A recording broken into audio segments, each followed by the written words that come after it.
Хоёртоос уцаахгүй. Уул нь дуудаад ах юм. Үгүй чи байзал та завгүй ажилтай байгаа юм билгүү дээ. Битгий ойрхон залгаад муу орлоод элдвэрийн төсөөлөд байл та. Үгүй одоо уул нь уцаа авал авахар хугацаа боллоо. Бэнэ үү? Яй. Яаж чи яагаад уцаа авахгүй байгаа юм?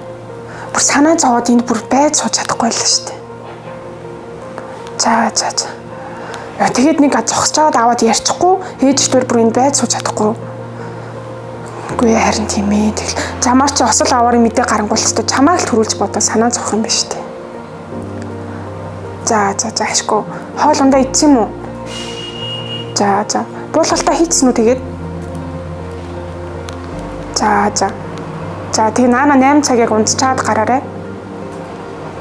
За чи одоо ээж рүү залга. Ээж бүр санаа зовоод хөрхий тэнд бүр мань эрхээ ирүүлээл суугаад үлээ.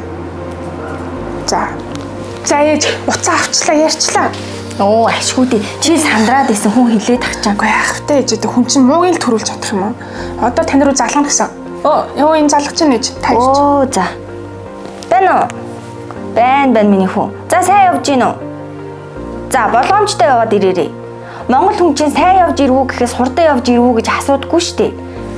Түмэн олон хүүхдийнүүд явж иж миний хүү тэр болгоомжтой яваад хурдаа сааруулад энэ телевизээр чи янз янзын гарах юм байх чинь дээ. Гэрлээ шилжүүлдүүлг нь хурдаа нэмдэглэг нь миний хүү тэгээ болгоомжтой яваад ирээрэй заа юу. Оо ээж нь ихнэр нь хүүн ингээ хүлээгээ байж хат миний хүү айдуу 50 яваад ирээ. За чи 50 бай хоол ундаа хий. За.